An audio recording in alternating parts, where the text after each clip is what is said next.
France की राजधानी है प्यारे बच्चे, क्या नाम है, पेरिस। पेरिस को सुंदरियों का देश कहते हैं।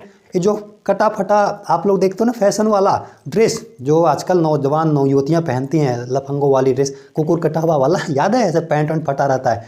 हाँ, ये वाले जितने होते हैं ना, ये सब फ्रांस से लॉन्च होते हैं। उसे फैशन की नगरी कहा जाता है। तो फ्रांस की राजधानी फैशन की नगरी।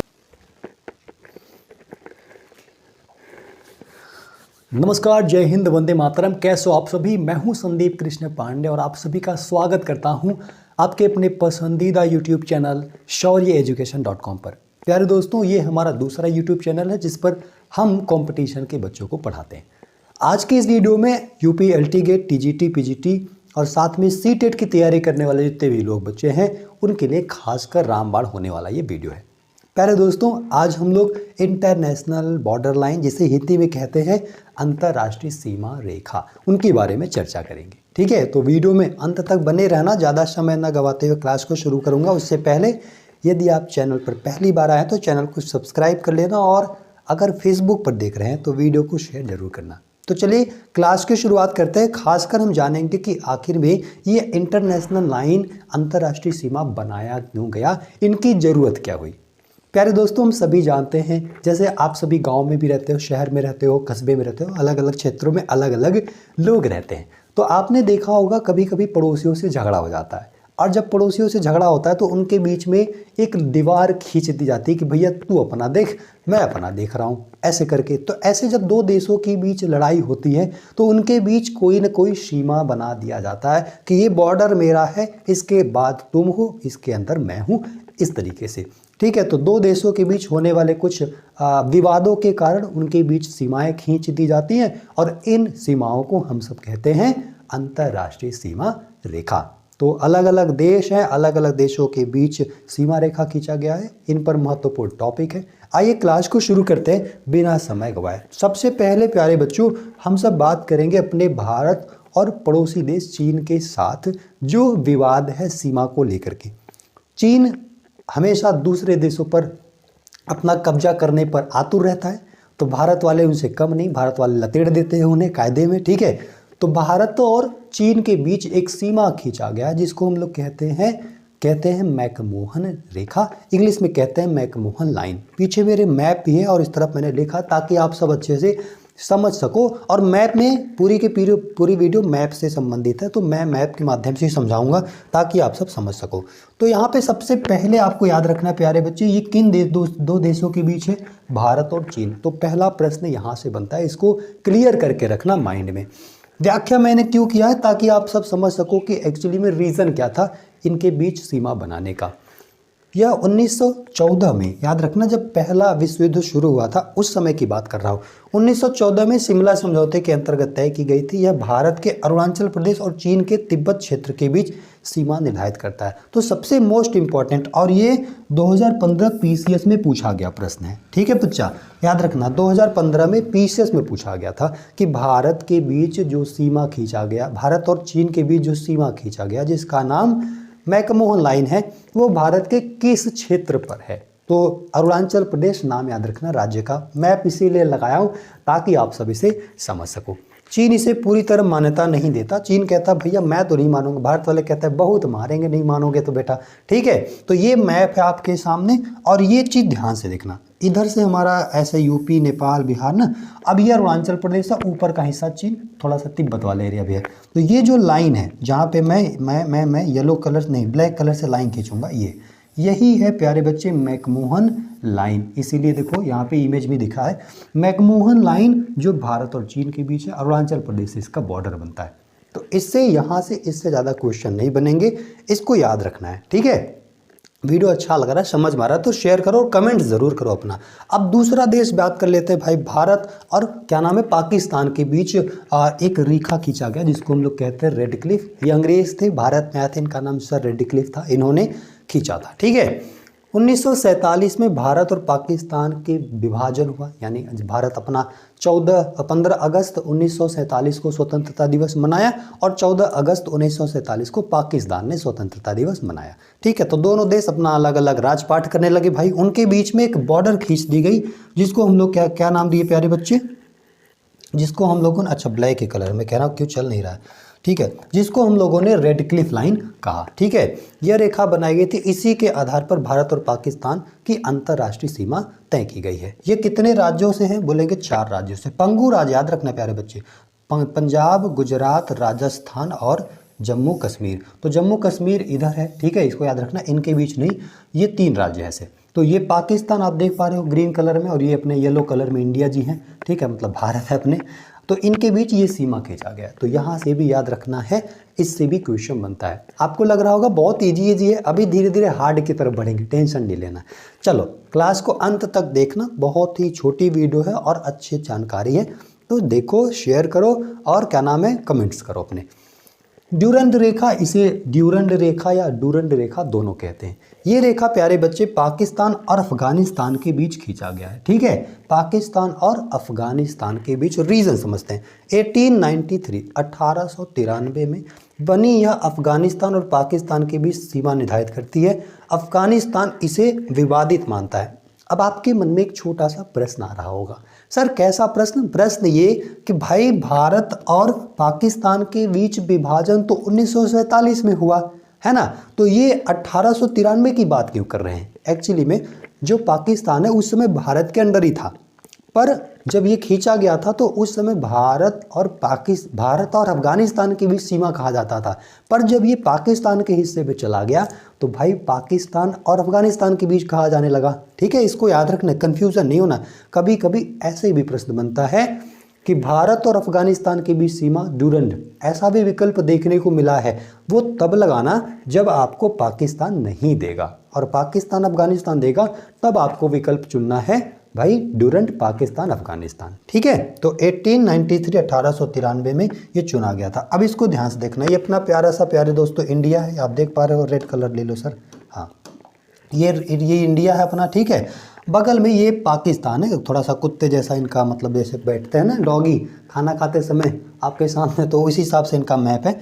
और ये बेचारा अफगानिस्तान है। ठीक है, ये अफगानिस्तान और ये पाकिस्तान, तो इनके बीच में जो रेड लाइन खींचा गया यही है डूरंड लाइन, या जिसको हम लोग कहते हैं डूरंड रेखा। समझ में आ रहा है सबको अच्छे से? हाँ बोलेंगे बिल्कुल सर समझ में आ रहा है। आगे बढ़ जाते हैं। नेक्स्ट है 38 पैरेलल लाइन, जिसको हम हिंदी में कहते हैं 38वीं समानांतर रेखा। यह खींचा गया है उत्तरी कोरिया और दक्षिणी कोरिया। ठीक है, कोरिया दो है, याद रखना, 2 ही है, मतलब 2 हैं, उत्तरी कोरिया और दक्षिणी कोरिया। तो एक है सियोल और दूसरे का राजधानी क्या है? प्योंगयांग। याद रखना, उत्तरी कोरिया का प्योंगयांग, दक्षिणी कोरिया का सियोल। इसकी राजधानी, कैपिटल भी कई बार एग्जाम्स में पूछते हैं, तो ये भी बातें आप लोगों को याद रखनी चाहिए। यह कोरियाई प्रायद्वीप को 2 भागों में बांटती है। दोनों कोरिया के बीच ये सीमा खींचा गया। अब एक मन में आपके प्रश्न आ रहा होगा, जो नहीं जानते उनके लिए मैं बताता हूँ। ये प्रायद्वीप शब्द जब कभी देखने को मिले तो कन्फ्यूज़न नहीं होना है। कोई पूछे प्रायद्वीप किसे कहते हैं, तो बोलना कोई ऐसा स्थलमंडल जो 3 तरफ जल से क्या हो, घिरा हो। मैंने क्या कहा? ऐसा स्थलमंडल जो 3 तरफ समुद्री सीमा से घिरा हो, उसे कहते हैं प्रायद्वीप। तो भारत का जो दक्षिणी भाग है ना, वो प्रायद्वीप के नाम से जाना जाता है। उसको हम सभी भारतीय प्रायद्वीप ही कहते हैं। ठीक है, ये बात याद रखना। तो अब इधर देख लेते हैं हम लोग। ये है आपका रेड वाला नॉर्थ कोरिया, और ये बेचारा क्या है? साउथ कोरिया, ग्रीन कलर का। ठीक है, इनके बीच एक बॉर्डर लाइन ऐसे ऐसे खींची जा रही है, इसी का नाम है 38 पैरेलल लाइन। इनके बीच बॉर्डर बना पड़ा है। ठीक है, इस बॉर्डर को ही हम लोग 38वीं समानांतर रेखा कहते हैं। कोई खास रीज़न नहीं, बस इन्होंने अपना बॉर्डर बना रखा है कि आपका उस तरफ एरिया, मेरा इस तरफ एरिया। ठीक, नहीं तो ये जो क्या नाम है, किंग जोंग है उत्तरी कोरिया वाले, बहुत खतरनाक आदमी। अब हम बढ़ते हैं प्यारे बच्चे 5वें, जिसका नाम है हिंडनबर्ग लाइन या हिंडनबर्ग रेखा। ये इंपॉर्टेंट है और ये कई बार पूछा है, पीजीटी में भी पूछा गया है प्यारे बच्चे, याद रखना, पीजीटी में पूछा है, साथ में पीसीएस में भी पूछा गया क्वेश्चन है। हिंडनबर्ग लाइन किसके बीच खींचा गया? तो ये खींचा गया था जर्मनी और पोलैंड के बीच। मैंने क्या कहा? जर्मनी और पोलैंड के बीच जब युद्ध हो रहा था, द्वितीय विश्व युद्ध। यह जर्मनी की एक रक्षा रेखा थी जो युद्ध के समय महत्वपूर्ण थी। अब इसको ध्यान से देखना।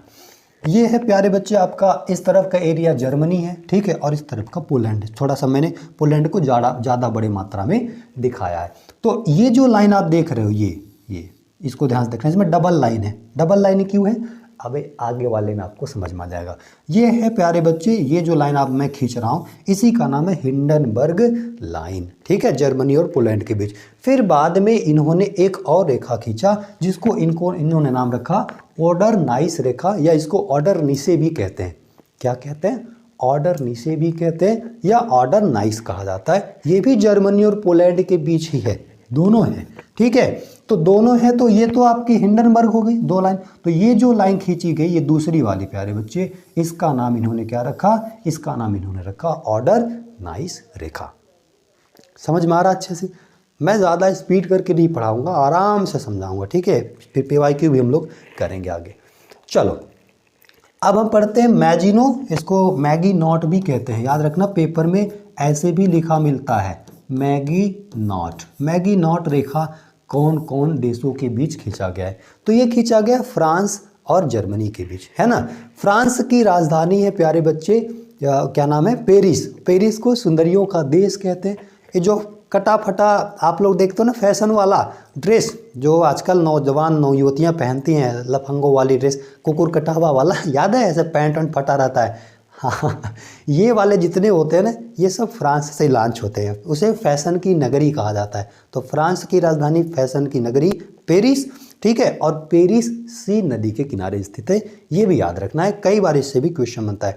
याद कैसे करेंगे? मोदी जी कई बार कहते हैं वाह क्या सीन है। सपोज करो मोदी जी फ्रांस गए, वहाँ उन्होंने सी नदी में नहाया और जैसे ही नहा कर निकले उन्होंने बाहर देखा एक बढ़िया सी सुंदर महिला दिखाई पड़ी, उन्होंने कहा वाह क्या सीन है। तो महिला को देखकर नहीं, नदी में नहाया, उस नदी को कह रहे वाह क्या सीन है। इसको याद रखना। तो फ्रांस और जर्मनी के बीच ये खींची गई सीमा रेखा है। फ्रांस और जर्मनी के आक्रमण के बचाव हेतु बनाई गई यह विशाल रक्षा रेखा थी। द्वितीय विश्व युद्ध से पहले इनका निर्माण हुआ था, यानी सेकेंड वर्ल्ड वॉर जब 1939 में प्रारंभ होकर के 1945 तक 6 साल तक ये युद्ध चला, उनके पहले ये सीमा खींचा गया था। तो अभी इधर देखना ध्यान से, ये है प्यारे बच्चे जर्मनी पूरा का पूरा और ये है ग्रीन कलर में फ्रांस, ठीक है। आपने क्लास 12th की इंग्लिश पढ़ोगे तो उसमें दिखाया गया। तो ये जो लाइन खींची गई है जहाँ पे मैं अंडरलाइन कर दे रहा हूँ, ध्यान से देखना, इसी लाइन को हम लोग क्या कहते हैं? इसी लाइन को कहते हैं मैगी नॉट या मैजिनो रेखा। दोनों नाम याद रखना, किसी को कोई डाउट नहीं होना चाहिए। अब अंतिम पड़ाव पर आ जाते हैं हम लोग, मैनरहाइम रेखा या मैनरहीन। कई बार देखो हिंदी में ऐसे लिखते हैं मैनरहीन, मैनरहीन, ठीक है, मैनरहीन रेखा, मैनरहीन रेखा। तो कई बार मैनरहीन या मैनरहाइम भी कहते हैं। फिनलैंड और रूस, फिनलैंड को प्यारे बच्चे 1000 झीलों का देश भी कहते हैं। यहाँ से भी क्वेश्चन बनता है 1000 झीलों का देश किसे कहते हैं? तो बताना फिनलैंड को, ठीक है। बाकी रूस, रूस का कैपिटल क्या है? रूस का कैपिटल है मॉस्को, इसको याद रखना। यह फिनलैंड द्वारा निर्धारित सोवियत संघ से रक्षा के लिए बनाई गई एक सैन्य सुरक्षा रेखा थी जो शीतकालीन युद्ध में प्रसिद्ध थी। अब ये शीतकालीन यानी विंटर वॉर क्या है? बहुत बार कंफ्यूजन करता है। जब दो देशों के बीच व्यापार को लेकर के विवाद होता है कि भैया मैं अपना प्रोडक्ट तुम्हें नहीं दूंगा, तुम अपना प्रोडक्ट मुझे मत देना, तुम अपना प्रोडक्ट दूसरे देश में बेचो, अपने देश में बेचो, मेरे से कोई लेना देना नहीं है, तो उन दोनों देशों के बीच शीत युद्ध हो जाता है, जिसे हम लोग विंटर वॉर भी कहते हैं या कोल्ड वॉर भी कहते हैं। इस बात को याद रखना, कई बार ऐसे पूछ लेता है तो ये मत समझना कि कोल्ड वार का मतलब ठंड के समय गोली बारूद चलाएंगे, नहीं। कोल्ड वार का मतलब जब दो देशों के बीच व्यापार को लेकर के विवाद हो जाए। तो यहाँ पे इमेज में समझते हैं, मैप में समझते हैं हम सभी, ठीक है। ये इधर का प्यारे बच्चे जो लाइन खींचा गया इसी को हम इधर ऊपर बना गया, माफ़ करना, ये तो अपना देश का, ये रूस है और ये आपका क्या फिनलैंड, ठीक है। तो ये जो लाइन खींचा है जो मैं बना रहा हूँ, ये वाली लाइन क्या है? मैनरहाइम या मैनरहीन रेखा, ठीक है। अब बताओ कमेंट करके कि वीडियो कैसा लगा, समझ में आया तो एक शेयर, एक लाइक और एक प्यारा सा कमेंट जरूर छोड़ना। चैनल नया है तो अपने दोस्तों को भेज करके चैनल को सपोर्ट करिए। मिलते हैं अगले वीडियो में नए जोश, नए एनर्जी, नए ताकत के साथ और नए टॉपिक के साथ। तब तक के लिए सभी दोस्तों को राधे राधे, जय हिंद, वंदे मातरम। अपना ख्याल रखिएगा।